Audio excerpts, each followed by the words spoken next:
Hello YouTube, and welcome back to the F1 Unchained channel. Today we're making our first rankings video. For this video we're doing driver pairings for the 2022 season.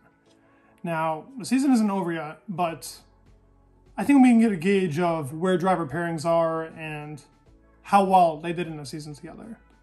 I mean, we could wait for Abu Dhabi and Brazil, but I think for now we have just enough statistics to actually, and watch time, to actually tell us where these drivers rank, the pairings themselves, and how they've worked together in the season. Now, I'm not just talking about like point scoring, because if we go point scoring, you can just rank them in 1 to 10, obviously. Now I'm talking about how they worked as a team. It's not really numbers based, it's more of like, how have they done in the season, how have they driven, and how have they performed race by race. Into a together statistic, if you get what I'm saying. Okay, at number 10, we have Williams. P10 for the Williams boys, Latifi and Alex Albon. Now, the biggest reason why I gave Williams 10th was Latifi is just the worst driver in the grid. And I don't mean this in a rude way, but he genuinely just is. Out of the 20 drivers we have on the grid, Latifi is the worst.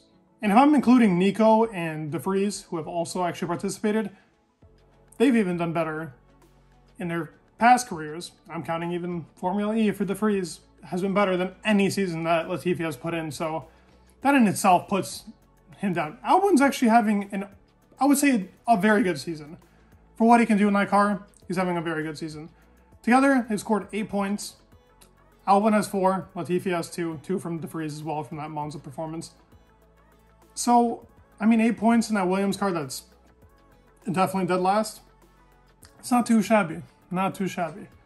I'll definitely have to give this the 10th place, but let's see what Williams can do in 2023. I think with the new pairing of Albon and Logan Sargent, that should be an interesting pairing. I hope to not see him attempt this in 2023. At P9, we have Haas. Now, I feel like P7 to P9 is pretty close. P10 was kind of easy for me. I feel like Williams was that team. But P9, giving it to Haas was actually pretty tough. I would say the first half of the season, Mick really put this team down, while Kevin was almost carrying this team in a different type of way. You can't have them any higher because they haven't really scored points throughout the second half of the season, and that has to also do with driving, not just like mechanical faults and problems. Mick has had his problems because of other drivers, but Magnussen has been causing a lot of collisions. Them two as a team haven't really like done anything crazy. They had that Austria, which was a great performance by the both of them, but Mick really shined there. So that's why I'd put him at P9. I mean, they've scored together. Together, the Haas boys have scored 36. 24 for Magnussen, 12 for Mick. So 66 to 33 percentage. I mean, it's not looking great for Mick, but that doesn't tell the whole story, honestly. That's why I have him at P9, and they can't be higher than that. At P8, I have Alfa Romeo. Now, this might come as a shock, but it's driver pairings. It's not points, it's not where they're in the constructors, it's how they are as a pairing. Bottas started awesome.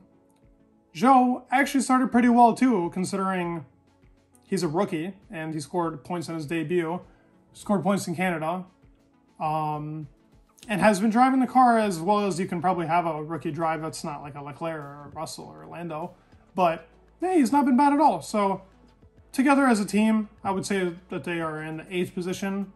While Kevin and Mick are good, I still think that these two are a little bit better with the rookie, edging it with the rookie. I mean, Bottas himself is better than both Mick and Kevin Magnussen combined.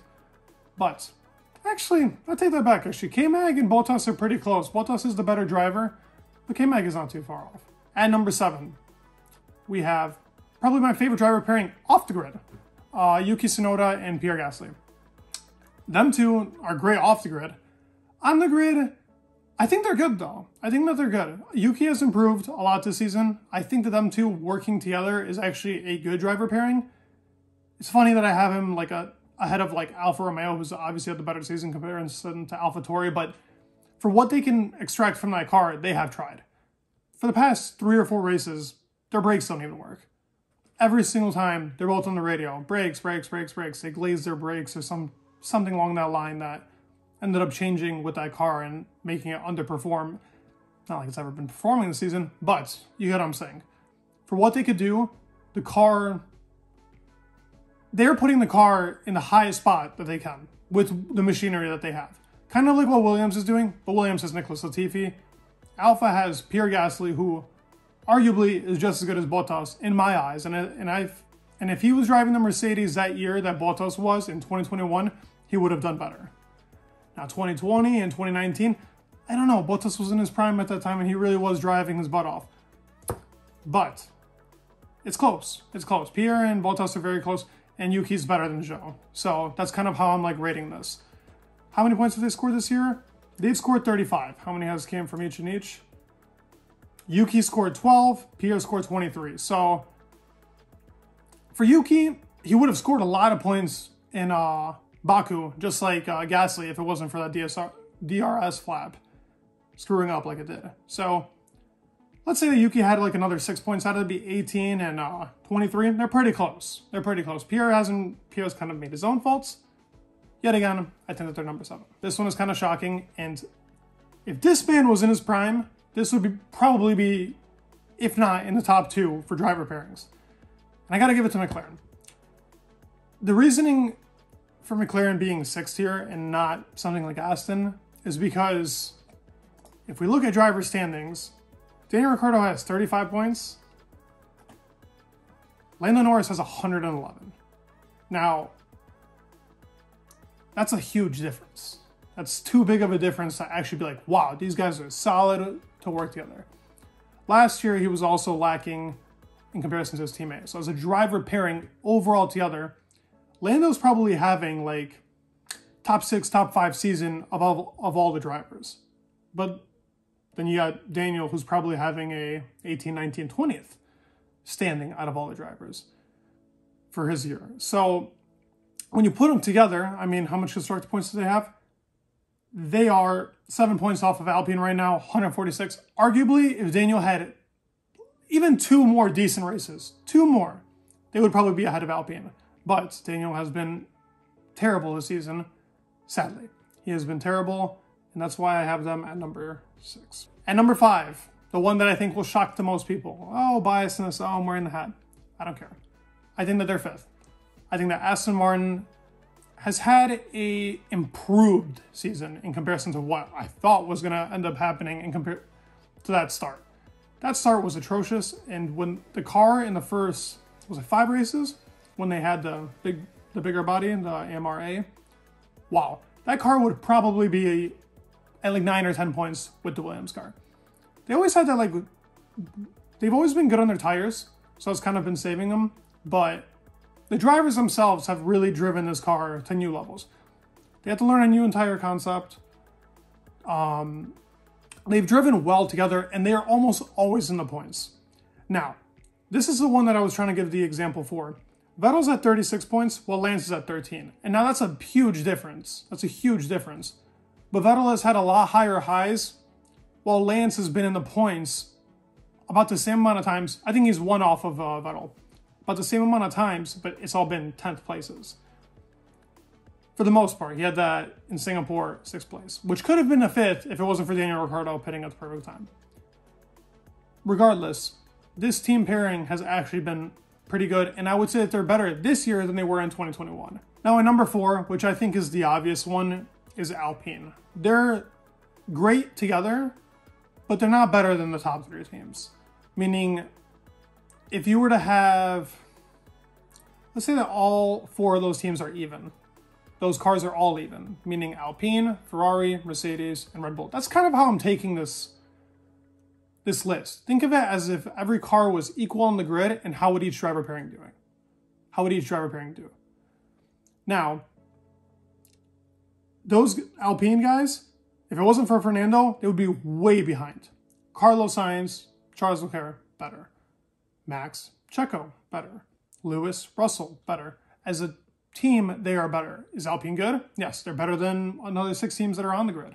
But they are not good enough to compete with the top 3.